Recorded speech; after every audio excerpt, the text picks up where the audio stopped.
eyes and mouths. And we put these up all over cities, and we got so many negative phone calls about this from adults calling in saying, if you don't take those things down, I'm going to rip them down. That's disgusting. I'm on my way to eat chili for lunch, and I feel like throwing up now. You've ruined my day. My kid is crying because of this. What's wrong with you? People are demented. I can't understand you. And our client called me and said, here, I want you to listen to some of these. I said, I hope you're thinking this is a good thing, right? Because it's not kids calling up saying, you out of your fucking mind. It's adults, which is kind of the idea. You don't want adults to agree with this stuff. You don't want adults to be involved in this stuff. You want adults to not like it. Because I don't want adults talking to their kids about truth, really. So then that, we every year we just throw out a new idea underneath truth.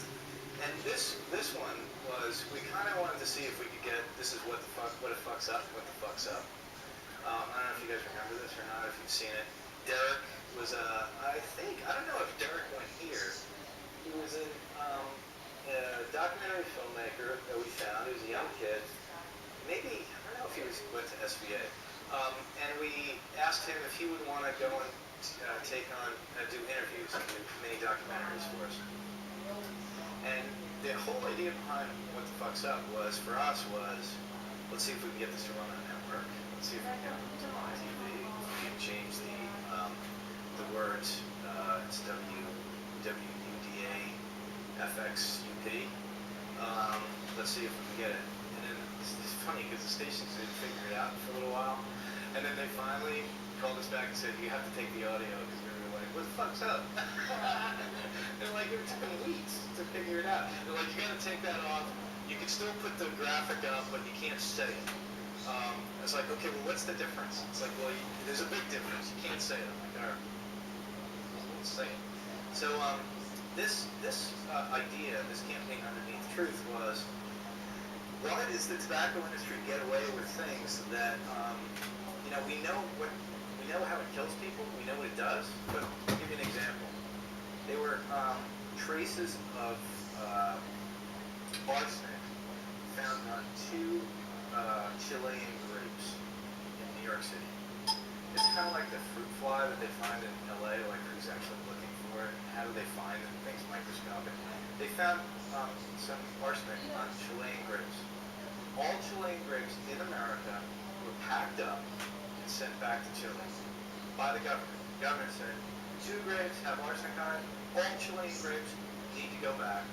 And the Chilean government and the Chilean farmers, they got hosed, they got screwed, they lost all the money on the crop. America wouldn't buy any more Chilean grapes because there were 2 drops of arsenic. There is 4 times as much arsenic in 1 cigarette as there were on those grapes. Yet the American government lets the tobacco industry sell cigarettes every single day. And then we found these other examples, and we started to say, this is fucking crazy. This is crazy that the tobacco companies get to skate, and every other industry has to abide by these rules.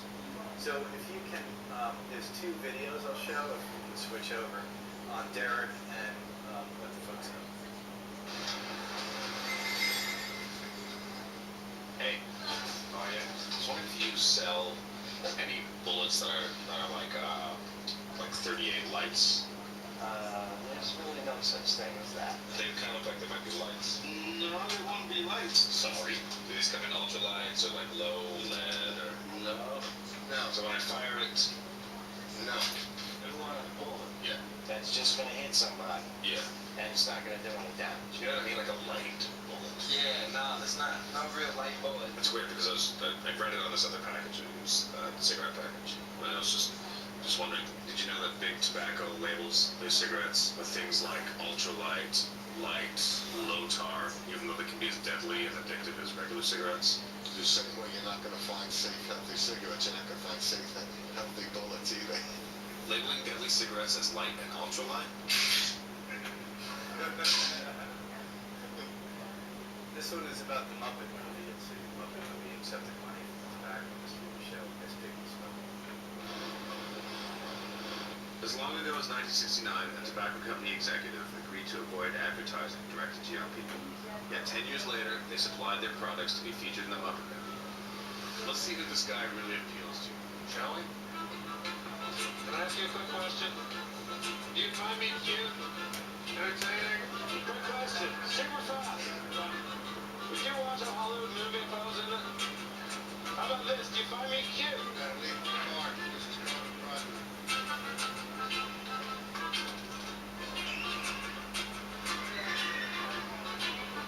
Hi. What's your name?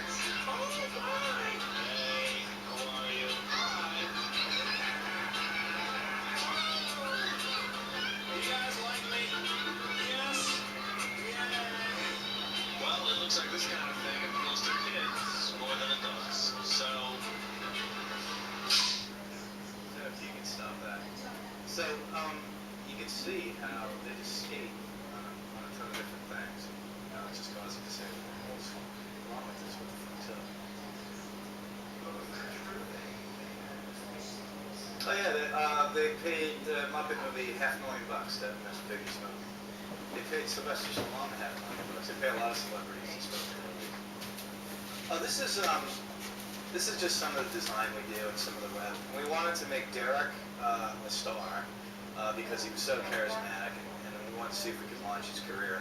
I don't know what he's done since then, but we tried to do whatever we could. This was before I get into Fair Enough. The same chemicals that are in hair remover are in cigarettes. So we had this thing where you could put the hair remover on the guy's hairy back and send each other messages in his hair on his back. It's kind of crazy. All right, so this is kind of where, to your question, does this stuff really go on? We started getting questions just like that, like, are you kidding me? Because it's such a crazy world, really. The one thing the tobacco industry didn't do is they didn't destroy all their documents. And when they got sued, all of their documents, hundreds of thousands of pages of documents, got uploaded to the internet and became public record because it was evidence in a lawsuit. And once it's evidence in a lawsuit, it gets put up for public record. So what we do is we have got writers and art directors and designers scouring through these documents, and we look for the nuggets. So we look for things that they said and things that they did, and we just do design or advertising about what they said. We use their own words. And their own words are more ridiculous than us trying to even make it up. Plus, on top of it, it's called truth, so we have something to live up to. We can only be truthful. And there's lawyers from the tobacco industry who are up our ass all the time, so we can't vilify them at all. So that leads me to this campaign. We found out that, and I know from experience now with my kids being teenagers, life is not fair to a teenager. Everything is like, you can't go out tonight. That's not fair. No, you got to eat dinner with us. That's not fair.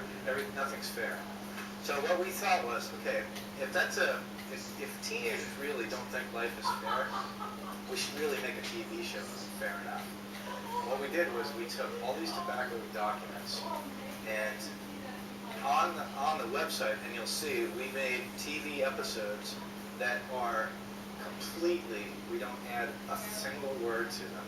We made sitcoms out of tobacco company documents. We had word for word by actors, and we put canned laughter in. So I called up ABC TV and the director from Guiding Light, and we used their soap opera sets, and he shot it just like a soap opera. So if you could play, there's I think 3 Fair Enough spots, and they are so. Well, you'll see this first spot. It's so kind of revolting to read some of these documents and how they feel about people. You don't like it tough, it's fair enough. This episode is based on 1990 big tobacco marketing ideas. We talked about targeting young adults and women. What about a cigarette targeting inner-city blacks? I heard yes. Perhaps we could utilize the popularity of rap music. Rap music, yeah. Blacks have less money. Let's offer a 10-pack. What you call them? Fat boys. Yes.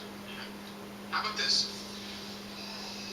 You know you're cool, you know you're the man, when you've got a fat boy in your hand. Word for word.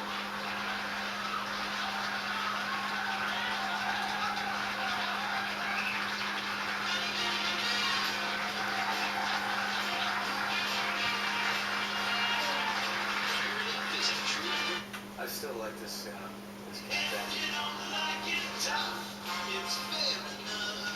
This episode is based on a 1979 Big Tobacco brainstorm session. So, any new product ideas for our younger tobacco chewers? We've discussed producing a fruit-flavored tobacco.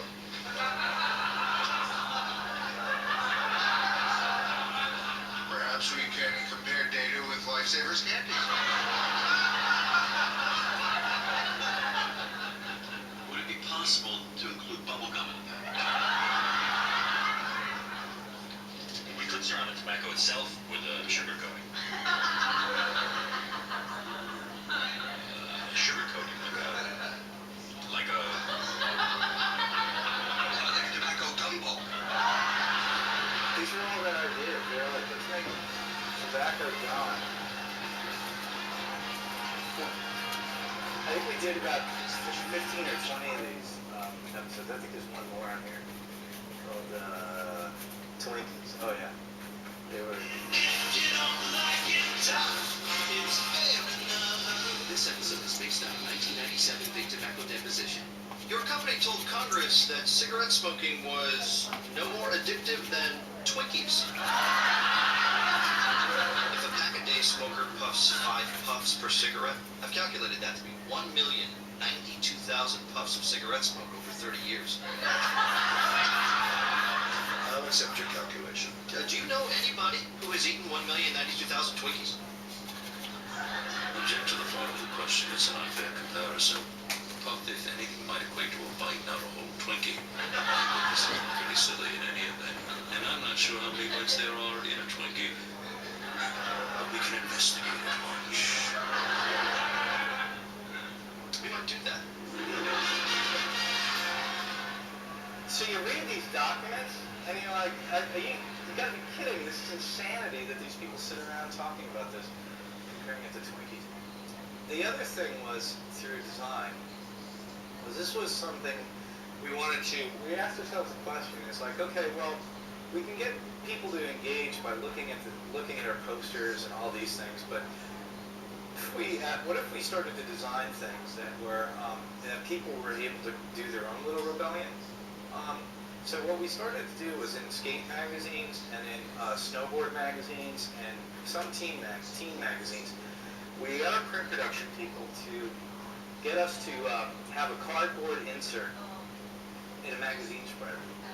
And there's ammonia in dog poop, and same thing, cigarettes have ammonia too, so we just thought, if we designed these things and they had perfs in a magazine, so when you're going through the magazine, you hit this, and you could just pop it out, and you could go out and just put your own little poop call out in your neighborhood. So you see, here's one, dog takes a poop, pop this out of the magazine, and put it in the poop. And it's kind of funny because then we started getting photographs from all of these kids that started to do it. And I remember one girl said, I love you guys, I'm so happy, today was my birthday, and my dog took a huge crap. And I brought it to the supermarket where they have all the cigarettes, and I put the crap right on the cigarette, and I put your flag in it. I'm like, well, thanks for doing that, but we really don't want you to go put your dog's crap all over things because we can get in trouble for that. And it was the same thing with urea, which is in cigarettes. So get a straw, cut out our little thing, and stick it in a urinal cake. So when somebody comes out to take a pee, they see what's going on. But this campaign was called Infect Truth. Through this kind of design, I think we did about 7 or 8 of these kind of print ads that where you were able to interact with it, cut it out, and do your own, make your own little rebellion out of it. To me, this was the best use of the print medium. There's one other thing I want to show you that I think was kind of equal, but to get people to rebel, to actually use an ad to get people to take it and do something with it, to me that was an ultimate high.